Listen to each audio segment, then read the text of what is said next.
if I were to define HRM in my own words, I would say HRM is nothing but managing the flow of people within the organization.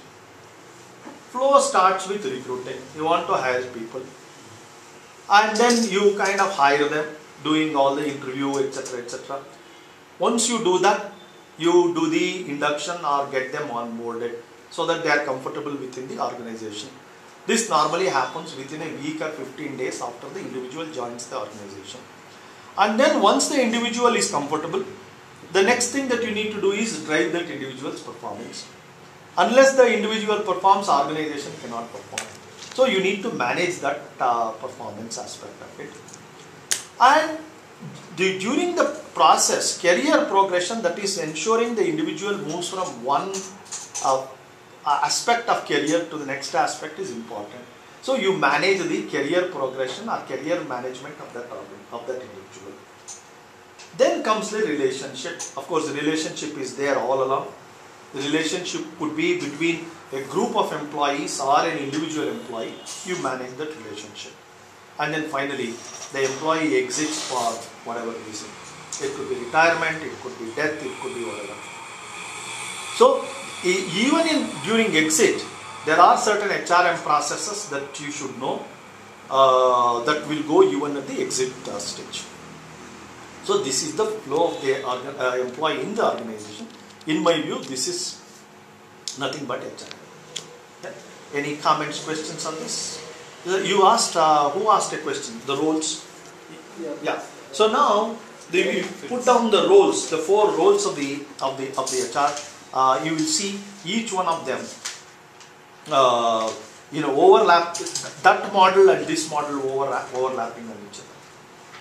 So you will see the elements of administration, elements of employee championship, employee of change management, and the strategic partner is all kind of meshed together here. So, what is managing relationship? Yeah. I'm just not sure. Like, what is that relationship? Is just to employee, colleagues, or employee, or an organization, and employee, and long-term relations? What is it? Now, there are two classes of people, right? One class of people is a group of people who are generally in organizations called workers. Now, you need to manage the relationship with workers. How do you manage the relationship with a large number of workers? So, what is the mechanism organization uses? That mechanism is called employee union. The employees are encouraged to form a union, the group of people, and the management deals only with the office bearers of that union. Not with all the 10,000 employees, but only a handful of 20 office bearers of that union, which represents those 10,000 employees. So, one type of relationship is managing the relationship of that huge group of people. Yeah. The other relationship is managing between 2 managers or 2 individuals in an organization. In the globalization, the HR should follow the country like the rules, or they have their own system? No, country. As far as okay. Now, while managing the unions, there are certain mandatory policies, procedures, laws. As per the law of the land, HR must follow. And other set of employees, for example, managers, and it's not necessarily there are no laws pertaining to higher level people. By the way, a worker is defined as nobody reporting to that individual. If nobody reports into that individual, that person is defined as a worker. Who is a worker? You might ask me. This is as per the Factories Act. Factories Act defines a worker as nobody should be reporting into that individual is a worker.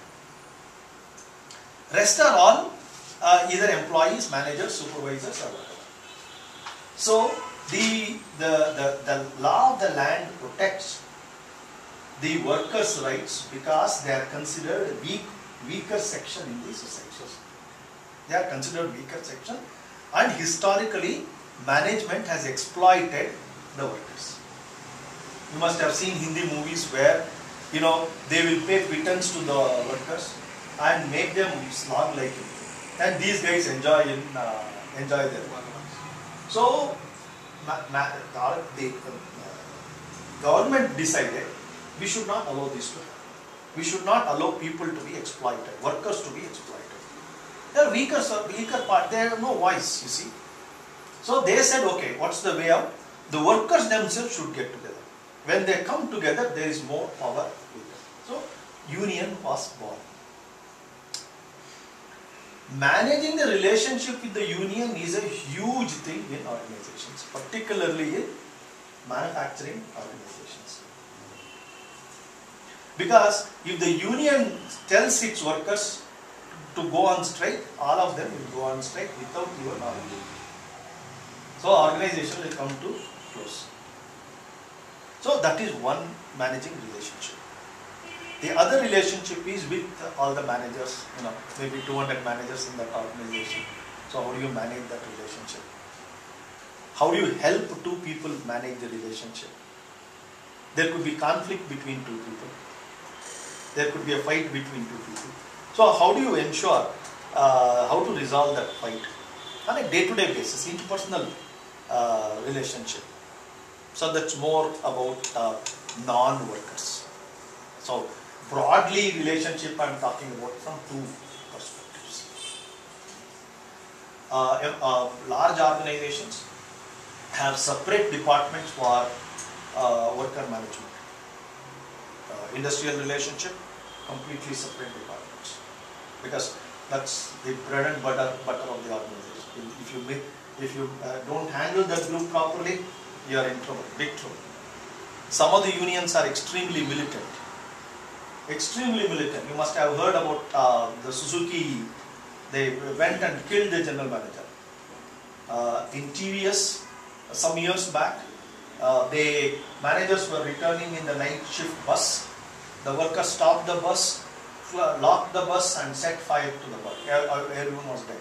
Extremely militant kind of people. Because they show their frustration on people. So like a grievance department or a sexual harassment department? Yes, yes. As per Act, you must have all those offices in place. If you are a worker and if you have a grievance, you can go lodge a complaint there and it will be addressed. This is going to be HR up to accountability, right? Yes. They should be knowing, okay, there's something happening based on the relationship. Yes. You need to find out, okay, something is wrong here with Yeah. people. So it may burst into something else. Yeah. So their accountability to control that, right? Is that? It's there. We do that when one of our jobs is to sense things. Some trouble is brewing somewhere. Before it boils up, as you said, can we take any preventive measures? We do all that. But unfortunately, when we talk about unions, we'll in detail discuss all these things. Unions, there are two types of unions. One type of union is an internal union. Let's say this is the organization. So all the workers within the organization, they form the union. The second type of union is an external union. The internal union is virtually run by external gundas. They are all political, communists and others who somehow get into that group, and they manage the unions, and they are very militant kind of people. So they keep promising the workers, I will get your salary increased, so give us some money. They make money, anyway, we'll discuss all those things when we get there. So yes, it's HR responsibility to manage it, to be very sensitive about it. A worker comes drunk to the factory, completely drunk. So what should the HR person do? Morning. Fire him? Morning to start with. You know, the extremely sensitive things like this. You have to find out what caused him to drink and come to life. No, let's say, you know, I'm giving, I work with Reckitt & Coleman. Reckitt & Coleman is one of the most militant unions it has. It's a Calcutta-based company. Anybody from Calcutta here familiar with? So when we had our factories in Calcutta, I spoke about Dettol. Dettol manufacturing line. If you haven't seen a manufacturing line, you must go visit some place. It's a continuous flow of the products. Right? So what liquid Dettol is made somewhere, and then on the conveyor belt bottles are kept in line, and there is a machine which drops the liquid, and then there is another machine which some other machine puts the label, etc. etc. So it goes. The conveyor belt is continuously running. Now, suddenly, a worker comes and sleeps on the conveyor belt. It's a medical product, it is an antiseptic liquid. A worker comes and sleeps on the conveyor belt. Now, what should the supervisor who is in charge of the line should do? If he wakes him up, there is going to be a big halabulla by the union saying, these guys are not even allowing tired worker to relax. Is that the place to relax? Conveyor belt? You know, they also play mischief. Management is also at fault. We are also to be blamed. Anyway, so we are going to discuss. But all these things are not there in 90. There's no union at all. Yeah, thankfully there are no union, and if it happens, then some of them will be in big trouble, because the power is in collection. Number of people together. One person raising an issue, nobody will listen to you. But if 10,000 people comes shout at you, then things will happen. Anyway. So we'll talk about union, etc. later. Yeah. So Frederick Taylor. Yeah, let's get back to Frederick Taylor and then the flow. So this is the definition of HRM, and the managing relationship is all about all those aspects of worker relationship and manager relationship. The training part was coming driving performance. Yes, driving performance, career progression, the training, development, coaching, all those things will come over there. Driving performance also has performance appraiser. You set objectives, people set objectives in the beginning of the year. We are going to discuss all those things, we will touch upon all those things. But driving performance is, has all those aspects. Career progression will have career path, succession planning, career planning, and so many of those things that you would read in the newspapers, all those things will be there. Okay. I've been speaking for quite some time now. It's time for you to do some work. There are 4 people on either side, so I request you to open your the first case. Yeah, amazing car. Stop there. So now 4 of you will read the case. You will read the case individually, and then work together as a team and complete the assignment. There is a question that is asked at the bottom, and a spokesperson will present it to the large group. Similarly, yourself. Yeah. So read the case, not much, but few minutes, and then